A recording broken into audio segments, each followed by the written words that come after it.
बहुत। और इसी थ्योरी पे बेस जो भी हम शेप्स करेंगे वो हाइब्रिडाइजेशन में भी आती है। और ये इनऑर्गेनिक का बेसिक चैप्टर है जो सिर्फ +1 में नहीं +2 में भी काम आएगा। तो जो भी चीज अगर समझ नहीं आई, आप अनम्यूट करके आप मुझे बोल सकते हो कि मैम प्लीज रिपीट। ठीक है, अब देखो इसमें सबसे पहले क्या है, वैलेंशियल इलेक्ट्रॉन पेयर रिपल्शन थ्योरी में आपको ये पता होना चाहिए कि कोई भी एलिमेंट की जो कॉन्फ़िगरेशन है, जैसे बेरिलियम है 1s2 2s2 है, ठीक है। अब इसमें सेकेंड शेल स्टार्ट हो चुकी है, तो क्या होता है कि उसकी सेकेंड शेल में टूपी सबशेल भी होती है, ठीक है। अगर किसी के पास खाली जगह अवेलेबल होती है तो ये इलेक्ट्रॉन्स को जंप करवा सकते हैं। उससे क्या होगा, उससे ये जितने भी इनकी लास्ट शेल में अनपेयर्ड इलेक्ट्रॉन्स होंगे ना, उतने ये बॉन्ड बना सकते हैं। जैसे इनिशियली बेरिलियम था 1s2 2s2। अब बॉन्ड कोई तभी बना सकता है अगर एक इलेक्ट्रॉन एक एलिमेंट का हो और दूसरा इलेक्ट्रॉन दूसरे एलिमेंट का हो। अगर ये ऑलरेडी फुल होगा तो ये बॉन्ड नहीं बना पाएगा। अगर बेरिलियम को बॉन्ड बनाना है किसी के साथ तो उसको एक ऑर्बिटल में एक ही इलेक्ट्रॉन रखना पड़ेगा, तभी वो किसी और के साथ इलेक्ट्रॉन शेयर करके बॉन्ड बना सकता है। ठीक है, तो अगर ये सिंगल इलेक्ट्रॉन करना चाहता है बॉन्ड बनाने के लिए तो ये वाले इलेक्ट्रॉन को क्या करना पड़ेगा, उसको जंप करा के अगली शेल में भेजना पड़ेगा, अगली सब शेल में। अगली शेल में भेजने की एनर्जी एलिमेंट्स के पास नहीं होती है, पर सेम सब शेल में अगली सब शेल में भेजा जा सकता है। लाइक 2s है तो सेकेंड शेल में 2 की क्योंकि खाली पड़ा है वहां पर इस इलेक्ट्रॉन को जंप करवा के वो भेज सकता है। इससे क्या होगा कि अब इसके पास सेकेंड शेल में 2 अनपेयर्ड इलेक्ट्रॉन हो जाएंगे। ठीक है, 2 अनपेयर्ड इलेक्ट्रॉन होने का मतलब है अब वो 2 बॉन्ड बना सकता है। जितने अनपेयर्ड इलेक्ट्रॉन्स किसी भी एलिमेंट की लास्ट शेल में होते हैं उतने वो बॉन्ड बना सकता है। ठीक है, तो BeCl2 जैसे वो बना सकता है, 2 बॉन्ड क्लोरीन के साथ बना सकता है। ठीक है, फिर हमारे पास मान लो बोरोन है, this is 1s2 2s2 2p1। ठीक है, तो फर्स्ट शेल तो कभी भी पार्टिसिपेट नहीं करती है बॉन्डिंग में, लास्ट शेल हमेशा पार्टिसिपेट करती है। और एट प्रेजेंट इसके पास ये कॉन्फ़िगरेशन। ठीक है, तो नॉर्मल कॉन्फ़िगरेशन में अगर आप देखो तो इसके लास्ट शेल में सिर्फ एक ही अनपेयर्ड इलेक्ट्रॉन है, तो फिर तो वो एक ही बॉन्ड बना पाता। ठीक है, लेकिन वो क्या करता है, इसके लिए इजी है सेम शेल में इस इलेक्ट्रॉन को जंप करवाना, ताकि फिर वो 3 अनपेयर्ड इलेक्ट्रॉन अपने पास ला सके और वो 3 बॉन्ड बना सके। ठीक है, तो फर्स्ट शेल पार्टिसिपेट नहीं करती है, लेकिन लास्ट शेल में आपने याद रखना है कि लास्ट शेल में आपके पास जितने अनपेयर्ड इलेक्ट्रॉन्स होंगे उतना वो बॉन्ड बनाएगा, और जितने उसके पास पेयर्ड इलेक्ट्रॉन्स होंगे वो उसके लोन पेयर्स कहलाते हैं। VSEPR थ्योरी के लिए you should know what is bond pair, what is lone pair. ठीक है, सो अगर मैं अगले एलिमेंट पे जाऊं, कार्बन 1s2 2s2 2p2। अब फर्स्ट शेल पार्टिसिपेट नहीं करता है, लेकिन हमारे पास ये है लास्ट शेल। ठीक है, अब कार्बन क्या क्या है, आप हमेशा कार्बन के ऊपर तो पूरी ऑर्गेनिक केमिस्ट्री बेस्ड है ना। पूरी ऑर्गेनिक केमिस्ट्री में सिर्फ कार्बन के कंपाउंड्स हैं, और उसकी ये प्रॉपर्टी कि वो 4 बॉन्ड बना सकता है, टेट्रावेलेंट है और कैटेनेशन शो करता है, इसकी वजह से इतने कंपाउंड्स होते हैं। तो नॉर्मल स्टेट में अगर आप इसको देखोगे, जिसको हम ग्राउंड स्टेट भी बोलते हैं, इसमें इसके पास लास्ट शेल में तो 2 ही अनपेयर्ड इलेक्ट्रॉन्स हैं, एक तो लोन पेयर है। ठीक है, लेकिन ये ग्राउंड स्टेट में बॉन्डिंग नहीं करता। ये टेट्रावेलेंसी तभी शो कर सकता है अगर ये यहां से एक इलेक्ट्रॉन जंप करवा के इधर भेज दे, तो क्या हो जाएगा, यहां से ये इलेक्ट्रॉन निकल के इधर आ जाएगा। अब इसके पास टोटल 4 अनपेयर्ड इलेक्ट्रॉन्स हो जाएंगे लास्ट शेल पे, और इसीलिए जो कार्बन है वो 4 बॉन्ड्स बना पाता है, और इसको हम बोलते हैं कि ये टेट्रावेलेंट है। इसकी शेप भी आप पढ़ते हो कि टेट्राहेड्रल शेप है। ठीक है, तो हम क्या कंक्लूड कर रहे हैं इन सबको पढ़ के, हम यही कंक्लूड कर रहे हैं कि किसी भी एलिमेंट की लास्ट शेल में जितने अनपेयर्ड इलेक्ट्रॉन्स होते हैं उतने वो बॉन्ड बनाता है। ठीक है, और जितने उसके पास पेयर्ड इलेक्ट्रॉन्स होते हैं वो उसके लोन पेयर बन जाते हैं। अब लोन पेयर को भी यूज किया जा सकता है बॉन्ड बनाने के लिए, स्पेशल काइंड ऑफ बॉन्ड जिसको आप बोलते हो कोऑर्डिनेट बॉन्ड। ठीक है, जैसे आप करते हो कि नाइट्रोजन, इसका सबसे पॉपुलर जो कंपाउंड है वो है अमोनिया। ठीक है, NH3। अब अमोनिया में आप देखो इसने 3 बॉन्ड बना रखे, क्यों? क्योंकि इसके पास 3 अनपेयर्ड इलेक्ट्रॉन है, और ये जो हम प्रेजेंट करते हैं ये है लोन पेयर, जो उसकी लास्ट शेल में, फर्स्ट शेल पार्टिसिपेट नहीं कर रही है, लास्ट शेल पार्टिसिपेट करेगी। अब इस लोन पेयर को वो यूज कर सकता है कोऑर्डिनेट बॉन्ड बनाने के लिए। कोऑर्डिनेट बॉन्ड क्या होता है? कोऑर्डिनेट बॉन्ड होता है जब एक ही एलिमेंट जो है वो दोनों इलेक्ट्रॉन्स कंट्रीब्यूट करे बॉन्ड बनाने के लिए। तो यहाँ पर ये बॉन्ड के जो दोनों इलेक्ट्रॉन्स हैं वो कौन दे रहा है? वो नाइट्रोजन दे रहा है। इस टाइप ऑफ बॉन्ड को कोऑर्डिनेट बॉन्ड बोलते हैं। ऐसे एरो से रिप्रेजेंट करते हैं, जो देता है उसकी तरफ टेल है और जो ले रहा है इलेक्ट्रॉन्स उसकी तरफ हेड है। और कौन लेगा? जिसको जरूरत होगी, इलेक्ट्रॉन डेफिशिएंट कंपाउंड वो लेगा क्योंकि उसको जरूरत है। ठीक है, तो ये नाइट्रोजन की बॉन्डिंग हो गई। ऑक्सीजन की भी देख लो, क्योंकि ये बहुत कॉमन एलिमेंट्स हैं जिनकी आप बॉन्डिंग, जिनके आप फेमस वाले कंपाउंड्स, वाटर हो गया, सल्फ्यूरिक एसिड हो गया, नाइट्रिक एसिड हो गया, ये सारे एलिमेंट्स यही वाले। ठीक है, this is 1s2 2s2 and 2p4। ठीक है, अगेन ये नहीं करेगा पार्टिसिपेट। ये लास्ट शेल है इसकी, इसमें 2 अनपेयर्ड इलेक्ट्रॉन्स हैं इसके पास और 2 लोन पेयर हैं इसके पास। ठीक है, तो अनपेयर्ड इलेक्ट्रॉन्स को ये यूज करता है बॉन्ड बनाने के लिए। ठीक है, और जो पेयर्ड इलेक्ट्रॉन्स हैं उसी को हम लोन पेयर बोलते हैं, और उनको हम ऐसे रिप्रेजेंट कर देते हैं। और मैंने कहा लोन पेयर का काम क्या है कि वो कोऑर्डिनेट बॉन्ड बना सकता है किसी इलेक्ट्रो इलेक्ट्रॉन डेफिशिएंट स्पीशीज के साथ, जैसे कि वाटर जब भी H पॉजिटिव के साथ कंबाइन करता है ये बनाता है hydronium ion, H3O positive ion. तो यहाँ पर क्या बन रहा है? ये कोऑर्डिनेट बॉन्ड बन रहा है। कौन बना सकता है? Lone pair. कैसे पता चलता है? किसी भी एलिमेंट की लास्ट शेल चेक करके, number of unpaired electrons will give you number of bonds, number of paired electrons will give you number of lone pairs। लेकिन ग्राउंड स्टेट से अगर आपके पास जगह हो तो आप उसको एक्साइट करवा सकते हैं। अब इसके पास जगह नहीं है, इसलिए ऑक्सीजन 2 ही बॉन्ड बना सकता है, तीसरा वाला कोऑर्डिनेट। इसके पास जगह नहीं है इलेक्ट्रॉन को जंप कराने की। इससे पहले जो आपने किया नाइट्रोजन, उसके पास भी जगह नहीं होती आगे जंप कराने की, फील्ड है सारा। ठीक है, उससे पीछे आपने क्या किया? कार्बन, कार्बन के पास था एक वेकेंट ऑर्बिटल था जिसकी वजह से ये इलेक्ट्रॉन इधर जंप कर गया। ठीक है,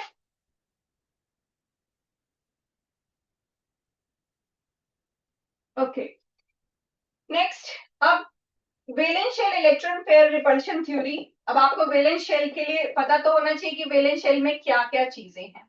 तो जो भी वैलेंस शेल में इलेक्ट्रॉन्स हैं वो स्टेबिलिटी अटेन करने के लिए अपने आप को मैक्सिमम डिस्टेंस अपार्ट रखने की कोशिश करते हैं। यही है valence shell electron pair repulsion theory. ये कहता जो जो जैसे आपने ऑक्सीजन का देखा, हमने वाटर मॉलिक्यूल को ड्रॉ किया तो मैंने उसमें 2 बॉन्ड बनाए और उसमें 2 लोन पेयर बनाए। क्यों बनाए वो भी मैंने आपको बताया।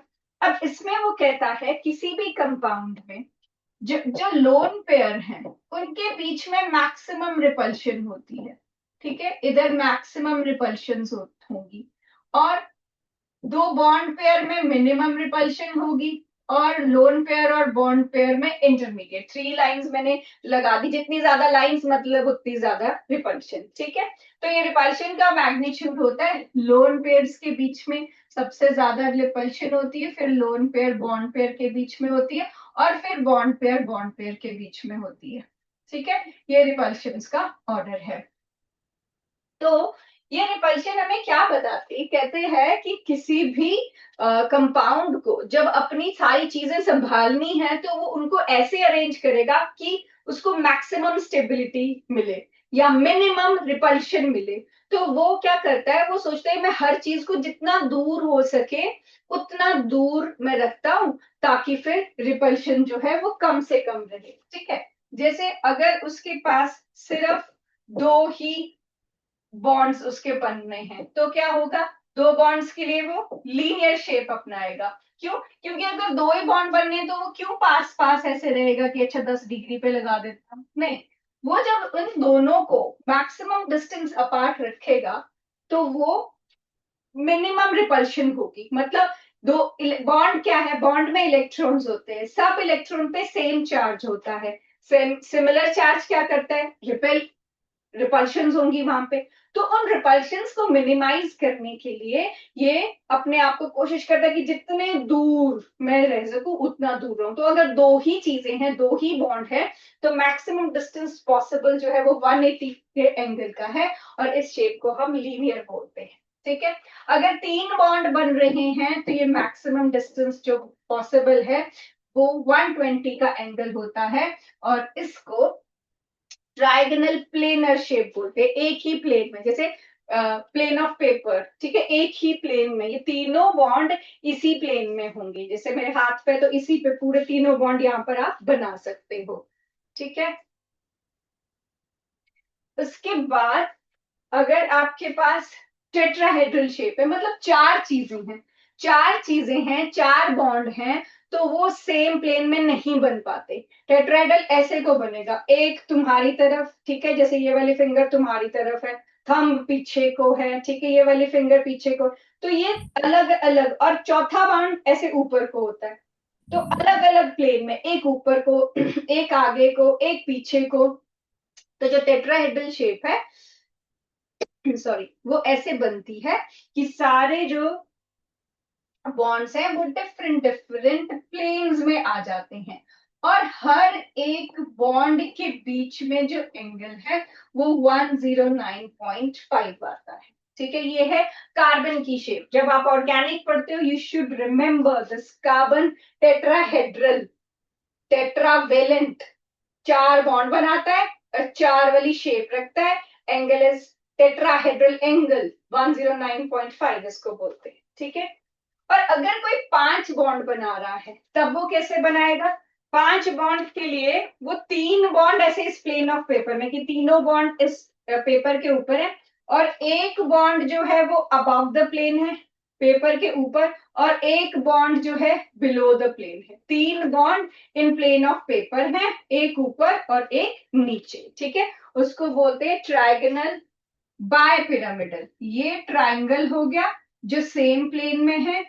ये पिरामिड्स, पिरामिड्स वर्ड यूज होता है जो या तो प्लेन के ऊपर होगी चीज या प्लेन के नीचे होगी, इसको हम बोल देंगे बाय पिरामिडल। और ये ऊपर और नीचे वाले बॉन्ड बीच वाले ट्राइंगल वाले बॉन्ड से थोड़े लंबे होते हैं। इस पे क्वेश्चन भी आता है, ये PCl5 का स्ट्रक्चर है, तो इस पे क्वेश्चन भी आता है कि आप PCl5 के स्ट्रक्चर में क्या सारे बॉन्ड सेम होते हैं, तो ऐसे नहीं होता। जो तीन यहाँ पर एक प्लेन में बॉन्ड है ये छोटे होंगे, और जो ऊपर और नीचे वाला बॉन्ड है वो लंबा होता है। क्यों? क्योंकि इसको इन तीन तीन बॉन्ड्स की रिपल्शन मिल रही होती है। तीन बॉन्ड की रिपल्शन ऊपर वाले को, तीन बॉन्ड की रिपल्शन नीचे वाले को, ठीक है। इसीलिए ये रेगुलर बॉन्ड से लंबे हो जाते हैं, ठीक है। फिर है, अगर आपके स्ट्रक्चर में 6 बॉन्ड बन रहे हो तो उसमें से जो 4 बॉन्ड्स हैं, जैसे ये प्लेन ऑफ पेपर है, 4 कॉर्नर्स हैं, तो ये 4 बॉन्ड इसी प्लेन पे बन जाएंगे, एक बॉन्ड अबव द प्लेन और एक बॉन्ड बिलो द प्लेन। इसको आप स्क्वायर बाय पिरामिडल भी बोलते हो। बीच में यहाँ स्क्वायर बन जाएगा, अगेन एक पिरामिड अबव द प्लेन और एक पिरामिड बिलो द प्लेन। ये पिरामिड्स बोलते हैं इसको, जो अबव द प्लेन और बिलो द प्लेन होगा। ठीक है। और अगर आपके स्ट्रक्चर में 7 बॉन्ड्स हो तो ये पेंटागनल बाय पिरामिडल। आपने इसके लिए ऐसे पेंटागन बनाना है, ऐसे इस तरीके से बनाना ताकि आपके बॉन्ड आप सारे शो कर सको। ठीक है, ये 1 2 3 4 5 ऐसे पेंटागन बनाना है। और आपको फिर पिरामिड्स के लिए अगेन पिरामिड्स, सॉरी, ये above the plane and below the plane, ये आपके पिरामिड्स बन जाएंगे। इसको बोलते हैं पेंटागनल बाय पिरामिडल। अब ये जो सारी शेप्स हैं, ये सारी की सारी शेप्स जो है रेगुलर शेप्स है। ठीक है, रेगुलर ज्योमेट्री इसको बोलते हैं।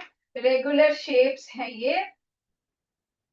ये वाली सिमेट्रिकल शेप्स या रेगुलर ज्योमेट्री। ठीक है, ये टेबल आप बना लेंगे तो आपके जो एनसीईआरटी में 3-4 पेजेस पे सारे स्ट्रक्चर बने हैं, वो सारे आपको इसी में समझ जाएंगे। ये है सारी रेगुलर ज्योमेट्री या सिमेट्रिकल, इसकी शेप हो गई। ठीक है, और इसमें आप साथ में नाम भी लिख सकते हो, जैसे ये हो गया आपका लीनियर, ये हो गया आपका ट्रायगोनल प्लेनर, ये हो गया आपका टेट्राहेड्रल, ये है ट्रायगोनल बायपिरामिडल, ये है ऑक्टाहेड्रल। ये सारी रेगुलर ज्योमेट्री जिसमें सिर्फ बॉन्ड है। देखो जो पहली वाली लाइन है इसमें सिर्फ बॉन्ड है, ये सारी रेगुलर ज्योमेट्री है। लेकिन यहाँ पर देखोगे इन सबके पास एक एक लोन पेयर है, एक लोन पेयर सबके पास। इसमें देखोगे इन सबके पास 2 लोन पेयर है, इसमें देखोगे इसके पास 3 लोन पेयर्स है। ठीक है, जैसे मैंने इसको रेगुलरिटी से बनाया है। ठीक है, अब ये इसको हम बोलते हैं AB2 टाइप, जिसमें एक एटम जिसके 2 बॉन्ड बने हैं, एंगल 180 डिग्री। ठीक है, इसका एग्जाम्पल आप कर लेते हो, जैसे कि BeCl2, वेरी 2 बॉन्ड जिसमें 2 बॉन्ड बने लेकिन लोन पेयर ना बचे। ठीक है, वो इसका एग्जाम्पल हो जाएगा। तो इसका एग्जाम्पल हो गया BeCl2। ठीक है, ये आ जाएगा 3 बॉन्ड BCl3, ये आ जाएगा 4 बॉन्ड CH4 या CCl4, ये आ जाएगा 5 बॉन्ड PCl5, ये आ जाएगा 6 बॉन्ड SF6। इनमें जब आप कॉन्फ़िगरेशन ड्रॉ करके देखते हो कि लास्ट शेल में कितने अनपेयर्ड इलेक्ट्रॉन्स बन सकते हैं, तो जितने भी अनपेयर्ड इलेक्ट्रॉन होंगे लास्ट शेल में सारे के सारे बॉन्ड बनाने के काम आ जाएंगे और इनके पास लोन पेयर नहीं बचता है, जिस वजह से इनकी ज्योमेट्री रेगुलर होती है। ठीक है, अब एक लोन पेयर वाले कौन होंगे, जैसे ये हो जाएगा SO2, ये हो जाएगा NH3, ये हो जाएगा SF4, ये हो जाएगा BrF5। अब मेरे को कैसे पता कि ऐसा होगा, देखो यहां पर अगर आप ध्यान से देखोगे इन स्ट्रक्चर्स में, अगर 2 बॉन्ड बनाने हैं ना तो ऐसा एलिमेंट है जिसकी लास्ट शेल में 2 इलेक्ट्रॉन्स हैं, 3 बॉन्ड बनाने हैं तो 3 इलेक्ट्रॉन्स हैं, 4 बॉन्ड बनाने हैं तो 4 इलेक्ट्रॉन्स हैं।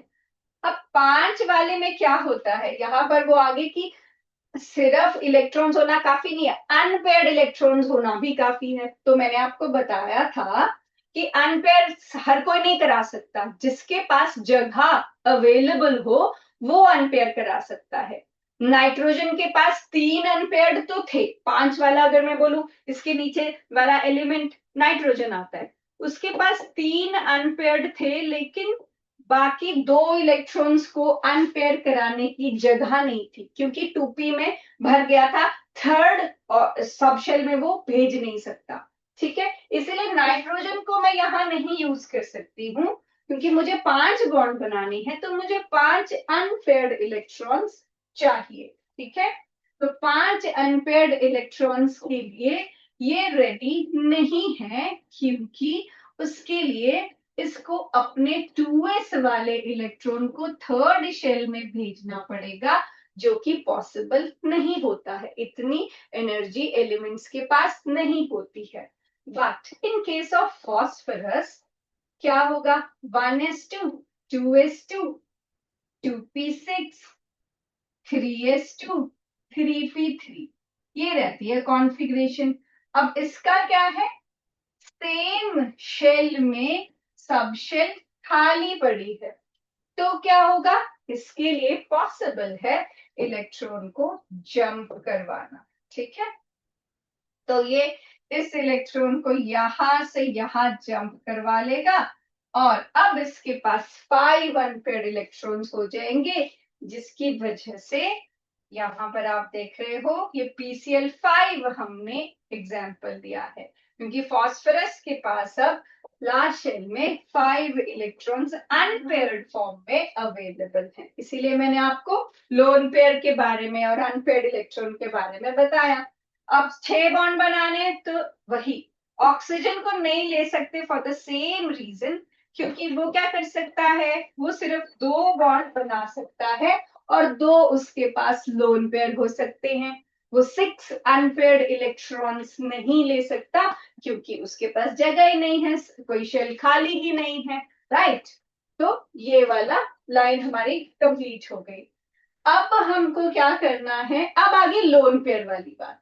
तो जैसे हमने यहाँ देखा, अच्छा एक लोन पेयर और 3 बॉन्ड, तो सोचो ना, यहाँ नाइट्रोजन को दिमाग में रखो कि अच्छा उसकी क्या प्रॉब्लम थी कि वो एक लोन पेयर रख सकता है और 3 बॉन्ड, तो ये अमोनिया का स्ट्रक्चर बनेगा। ठीक है, अब देखो, अगर मुझे पता करना हो, कोई भी कंपाउंड दे दें तो उसको कैसे बनाना है, तो पहले तो ये आपको ये शेप्स तो पूरी याद होनी चाहिए। ठीक है, पहली बात। उसी के बाद आप, क्योंकि शेप का नाम होगा, पता होगा कैसे अरेंज होती है, तभी आप उसको कोई भी स्ट्रक्चर बना सकते हो। तो जैसे शेप्स के नाम कर लेते हैं पहले इसके लिए। ये ये होगी बेंट या वी शेप, SO2 वाली, ये बेंट या वी शेप इसको बोलते हैं।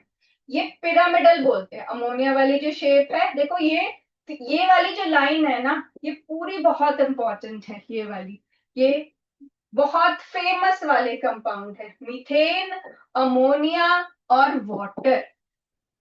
ठीक है, ये भी बेंट है, 2 है बेंट शेप, एक लोन पेयर वाला बेंट है और एक 2 लोन पेयर वाला बेंट है। ठीक है, इनके तो आप एंगल्स भी अगर याद कर लो तीनों के, अदरवाइज सिर्फ पहले वाले के एंगल्स आपको याद करने होते हैं, लेकिन अगर आप तीनों के याद कर लो तो बेहतर रहता है। ठीक है, ये 109, 107, 104, थोड़ा थोड़ा फर्क है। क्यों? क्योंकि रिपल्शन लोन पेयर की सबसे ज्यादा होती है, तो क्या होता है, ये इधर को इनको पुश करता है, जिसकी वजह से ये दोनों जो हाइड्रोजन एटम्स है वो पास आ जाएंगे। ठीक है, जैसे ऑक्सीजन में ये सबसे ज्यादा जगह ये लोन पेयर्स लेंगे, इनके बीच में ज्यादा रिपल्शन होती है, और सबसे कम जगह इसके बीच में, ये कम एंगल इसके बीच में होगा, ये इंटरमीडिएट होगा, और सबसे ज्यादा स्पेस इन लोन पेयर्स ने ऑक्युपाई की होगी, क्योंकि लोन पेयर रिपल्शन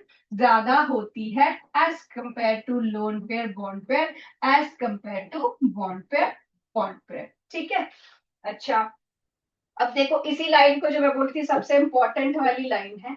अगर तो चारों के चारों बॉन्ड्स हैं, ठीक है, तो उनको पता है कि बॉन्ड वाले तो बंधे हुए इलेक्ट्रॉन है, बॉन्डेड मतलब बंधे हुए। ठीक है, तो बॉन्डेड इलेक्ट्रॉन्स तो ज्यादा रिपल्शन कॉज नहीं करते, तो वो आराम से ऐसे बैठे हैं, और उन सबके बीच में 109.5 का एंगल है, जो कि मीथेन में होता है। ठीक है, अब जब अमोनिया आता है इसके साथ, जिसमें 4 बॉन्ड की जगह 3 बॉन्ड और एक लोन पेयर होता है, तो ये लोन पेयर क्योंकि रिपल्शंस करता है, तो इन बॉन्ड्स को क्लोज टुगेदर ला देता है, और ये एंगल 107.5 तक रह जाएगा अमोनिया में। और फिर आता है वाटर। वाटर में ये लोन पेयर इतना रिपल्शन देता है कि ये जो एंगल है ये 104 तक रह जाता है वाटर में। ठीक है, तो ये सारे हैं सेम ही ज्योमेट्री। एक होती है ज्योमेट्री, एक होती है शेप। इन सब की ज्योमेट्री क्या है कि सबके पास चार चीजें हैं, टेट्राहेड्रल है, लेकिन इसकी एक्चुअल शेप टेट्राहेड्रल है, इसकी शेप पिरामिडल है और इसकी शेप बेंट है। ठीक है, ज्योमेट्री सबकी सेम है। वैसे ही जब हाइब्रिडाइजेशन भी आप पढ़ोगे, हाइब्रिडाइजेशन भी सबकी सेम होती है। ठीक है, बस फर्क क्या है कि लोन पेयर आने की वजह से रिपल्शंस जो है वो बढ़ जाती है और शेप में चेंज आ जाता है। ठीक है, तो ये लाइन हमने कर ली। नेक्स्ट, अब मैं फॉस्फोरस वाली, ये PCl5 वाली, ये 5 बॉन्ड्स वाली लाइन आपको समझाती हूँ। ठीक है, तो अगर किसी के पास 5 बॉन्ड हैं तो वो क्या करता है, 3 बॉन्ड को ऐसे ट्राइंगल में ले लेगा और एक बॉन्ड अबव द प्लेन और एक बॉन्ड बिलो द प्लेन हो जाएगा। ठीक है, ये बॉन्ड अबव द प्लेन और ये बॉन्ड बिलो द, और ये लॉन्गर भी होते हैं इसीलिए मैं लॉन्गर इसको दिखा रही हूँ। ठीक है, ये तीनों इन प्लेन, ये 120 का एंगल होता है आपस में और ये 90 डिग्री का एंगल है। ठीक है, और ये आपके पास PCl5 आ गया जो 5 बॉन्ड बना रहे हैं। अब ज्योमेट्री सारों की सेम होगी जो जिनके पास 5 चीजें हैं। 5 चीजों में 5 बॉन्ड भी हो सकते हैं जिसको हम AB5 की एक एटम और 5 बॉन्ड इस तरीके से भी बोल देते हैं। या फिर क्या हो सकता है, 4 बॉन्ड और एक लोन पेयर। तो अगर 4 बॉन्ड हैं और एक लोन पेयर है तो आप ये शेप बनाते हो जिसको हम सी सॉ शेप बोलते हैं। और इसमें ये जो चारों बॉन्ड हैं ये ऐसे सीजो में, ये जमीन के बीच में गड़ा है, यहाँ पर एक स्टूडेंट बैठा है, यहाँ दूसरा स्टूडेंट, और ये बैलेंस है। ठीक है, इसीलिए सीसॉ, टेढ़ा सीसॉ सोच लो इसको। ठीक है, अब इसमें जो भी कंपाउंड सेट बैठेगा उसमें देखो कितने इलेक्ट्रॉन्स होने चाहिए इस वाले एलिमेंट के पास, 1 2 लोन पेयर वाले और 3 4 5 और 6। तो जिसको भी ये शेप बनानी है उसकी लास्ट शेल में 6 इलेक्ट्रॉन्स होने चाहिए जिनमें से 4 से वो बॉन्ड बना ले और एक लोन पेयर बन जाए। ठीक है, तो सी सॉ ये शेप है, ज्योमेट्री सेम ही है इसकी। ठीक है, अच्छा, अगर मेरे को इसके बाद 3 बॉन्ड और एक 2 लोन पेयर अगर बनाने हैं, ठीक है, ये मुझे करना है, तो इसके लिए जो एलिमेंट मेरे माइंड में आना चाहिए वो ऐसा एलिमेंट आना चाहिए जिसकी लास्ट शेल में 1 2 3 4 5 6 7 इलेक्ट्रॉन्स हो। 4 इलेक्ट्रॉन्स लोन पेयर के फॉर्म में और 3 बॉन्ड के लिए। तो ये क्या बन जाएगा, ऐसा एलिमेंट मेरे पास क्लोरीन आ जाएगा, तो ये बन जाएगा ClF3। ठीक है, या फिर पॉसिबिलिटी है 2 बॉन्ड और 3 लोन पेयर की, और ये शेप होती है लीनियर। ठीक है, अब इसमें क्या रिक्वायरमेंट है मेरे पास, इसमें रिक्वायरमेंट ये है कि जो भी एलिमेंट है उसके पास 1 2 3 4 5 6 7 और 8 इलेक्ट्रॉन्स होने चाहिए। ठीक है, इसका एग्जाम्पल आ जाता है XeF2। ठीक है, ये वाली शेप है आपकी बेंट टी शेप। ठीक है, ये वाला है सीसॉ, इसका एग्जाम्पल आ जाता है SF4। ठीक है, जिन्होंने अभी ज्वाइन किया है मैं फिर से बताती हूँ, अगर आपके पास सिर्फ 5 बॉन्ड्स हैं तो ये शेप होती है। अगर 4 बॉन्ड्स और एक लोन पेयर है तो ये शेप होती है। अगर आपके पास 3 बॉन्ड्स और 2 लोन पेयर है तो ये शेप होती है।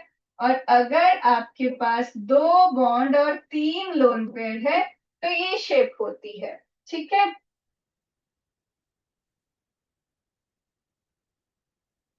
अब इसमें इसका नाम है ट्राइगोनल बाय पिरामिडल, इसका नाम है सीसॉ, इसका नाम है टी शेप, इसका नाम है लीनियर। ठीक है, पांचों bond, 4 bond 1 lone pair, 3 bond 2 lone pair और 2 बॉन्ड 3 लोन पेयर। इसको आप ऐसे लिख सकते हो AB5 AB4L AB3L2 AB2L3। ठीक है, B for bond, L for lone pair. ठीक है, अब इसके बाद इनका देखो तरीका, देखो कि जब एक ही लोन पेयर है तो जो ट्रायंगल की सिंगल वाली साइड है वो लोन पेयर बना दो। जब 2 लोन पेयर हैं तो ट्रायंगल की जो डबल वाली साइड है वो लोन पेयर बना दो। और जब 3 लोन पेयर हैं तो ट्रायंगल की तीनों साइड्स को लोन पेयर बना दो। ठीक है, फिर की एग्जाम्पल कैसे सोचने हैं इनके, यहाँ वो एलिमेंट देखना है जिसकी लास्ट शेल में 5 इलेक्ट्रॉन्स हो ताकि वो 5 बॉन्ड बना सके। इसमें देखना है जिसकी लास्ट शेल में 6 इलेक्ट्रॉन्स हो जिसमें से 4 वो बॉन्ड बना रहा हो और 2 बच जाए लोन पेयर। इसमें वो देखना है जिसकी लास्ट शेल में 7 इलेक्ट्रॉन्स हो, 3 बॉन्ड बन जाए बाकी लोन पेयर। और इसमें वो देखना है जिसकी लास्ट शेल में 8 इलेक्ट्रॉन्स हो और 2 बॉन्ड बन जाए बाकी लोन पेयर। ठीक है, ये 5 वाला हो गया। 6 वाले में या तो 6 बॉन्ड हो सकते हैं या 5 बॉन्ड एक लोन पेयर या 4 बॉन्ड 2 लोन पेयर। इसको बोलते हैं ऑक्टाहेड्रल, इसको बोलते हैं स्क्वायर पिरामिडल और इसको बोलते हैं स्क्वायर प्लेनर। ठीक है, ऑक्टाहेड्रल जिसमें लास्ट शेल में आपके 6 इलेक्ट्रॉन्स और सबके सब बॉन्ड बना सके। स्क्वायर पिरामिडल जिसकी लास्ट शेल में 1 2 3 4 5 6 7 इलेक्ट्रॉन्स हो और उसमें 5 बॉन्ड बन जाए। ठीक है, और एक लोन पेयर बच जाए। ठीक है, और यहाँ स्क्वायर प्लेनर जिसकी लास्ट शेल में 1 2 3 4 5 6 7 8 इलेक्ट्रॉन्स हो जिसमें से 4 बॉन्ड्स बन जाए और 2 लोन पेयर बच जाए। ठीक है, तो अगर आपको कॉन्फ़िगरेशन आती है तो आप, क्योंकि देखो जेनॉन नोबल गैसेस की आनी चाहिए बिकॉज जेनॉन ही कंपाउंड बना पाता है, आप हीलियम के नहीं बना सकते, नियॉन के नहीं बना सकते, क्रिप्टन के भी नहीं होते हैं, सिर्फ KrF2 एग्जिस्ट करता है मुश्किल से। ठीक है, और अगर 7 बॉन्ड्स हैं तो आयोडीन का ही सिर्फ एग्जिस्ट करता है, तो ऐसे पेंटागन आप बनाओ। ठीक है, और एक मिनट,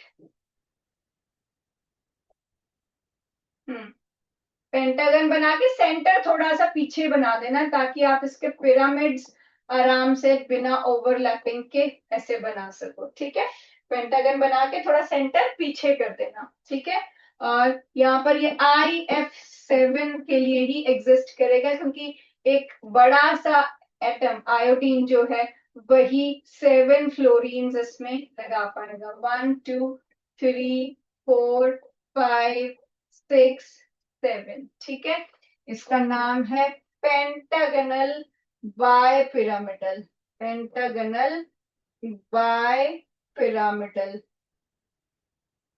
ठीक है, तो अब आपको ये पूरी शेप्स जो है वो याद होनी चाहिए। पूरा ऐसे टेबल बनाओगे, पहले 1 बॉक्स, फिर 2 बॉक्स, फिर 3 बॉक्स, फिर 4 बॉक्स, फिर वापस 3 बॉक्स। ठीक है, ये सारी रेगुलर शेप्स हैं विद नो लोन पेयर, ये सारी 1 लोन पेयर वाली शेप है, ये सारी 2 लोन पेयर वाली शेप है और ये 3 लोन पेयर वाली शेप है। ठीक है, इसका नाम हमें, इसको क्लियरली थोड़ा सा बताती हूँ।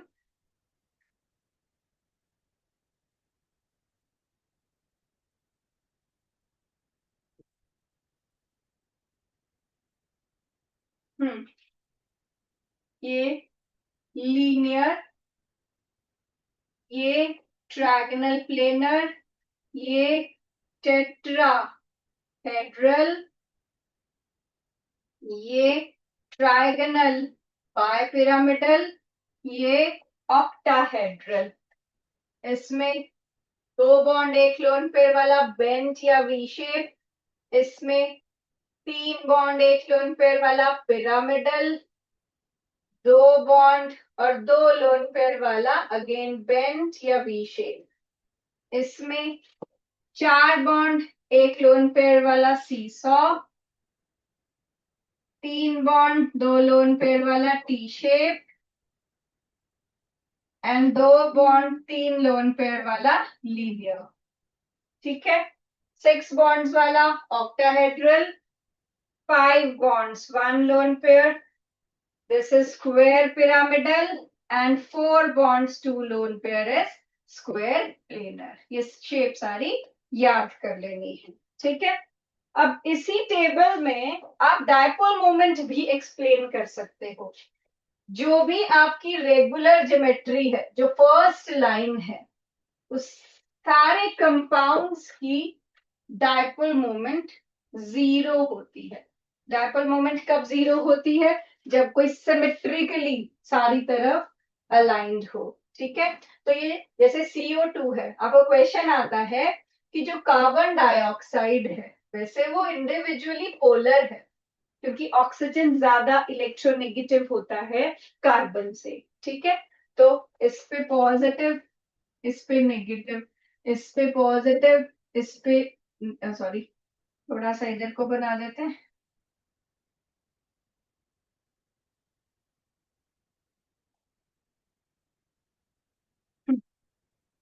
इधर इस पे पॉजिटिव, इस पे नेगेटिव, तो ये नेट इधर को खींच रहा है और ये ऑक्सीजन इधर को खींच रहा है, लेकिन जितना ये इधर हो रहा है उतना ही इधर खींच रहा है, इसलिए ओवरऑल कैंसल हो जाता है और इसका जो डायपोल मोमेंट है वो 0 हो जाता है।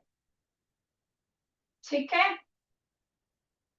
और बाकी सब में ऐसा नहीं होगा सिवाय लीनियर शेप के या फिर स्क्वायर प्लेनर शेप के, इसमें भी कैंसल आउट हो सकता है।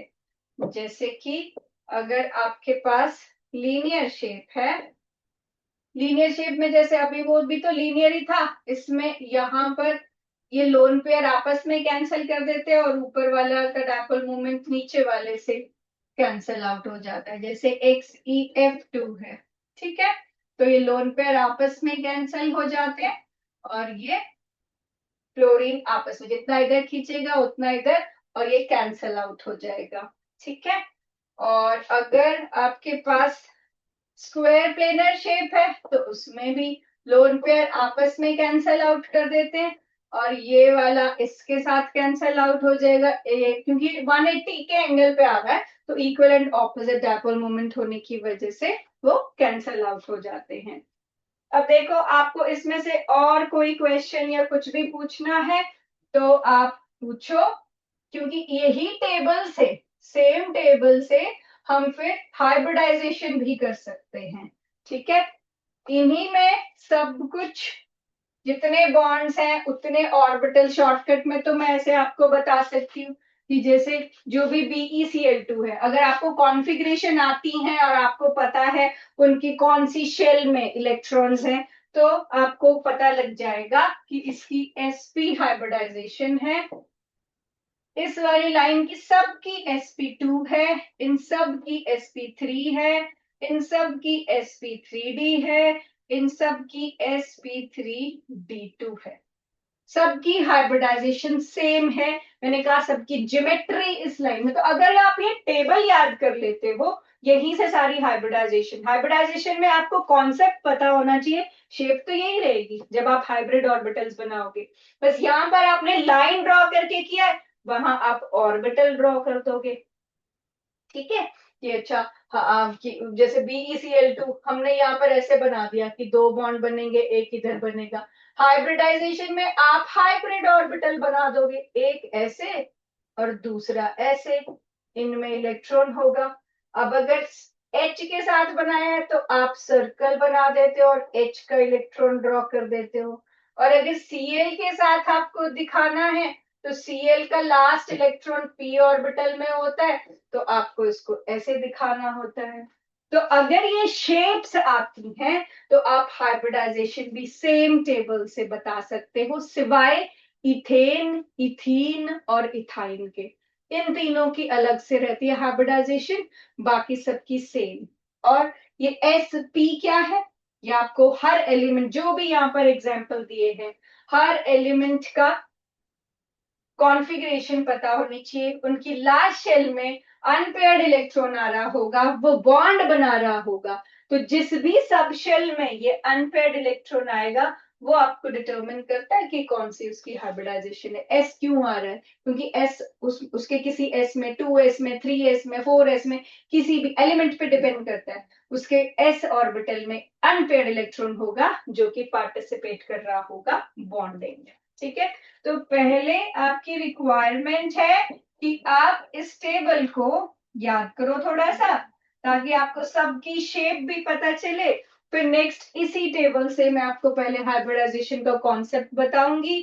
टेबल याद होगा अगर, तो हम साथ में फिर क्वेश्चंस कर सकते हैं जो इसके एग्जांपल्स दिए। अगर आपको ये समझ आया है तो नेक्स्ट उसमें हम हाइब्रिडाइजेशन के क्वेश्चंस कर सकते हैं। इनके इकट्ठे ही आते हैं जनरली कि इसकी हाइब्रिडाइजेशन बताओ, इसकी शेप बताओ, या फिर चेंज इन हाइब्रिडाइजेशन बताओ। ठीक है, तो उसके लिए कॉन्फ़िगरेशन और ये शेप्स याद करना। ठीक है, कोई क्वेश्चन है तो पूछो बेटा। Know questions? आई होप आपको फिर सारा समझ आ गया होगा। चलो ठीक है, फिर सी यू नेक्स्ट टाइम, हाइब्रिडाइजेशन करेंगे। Thank you.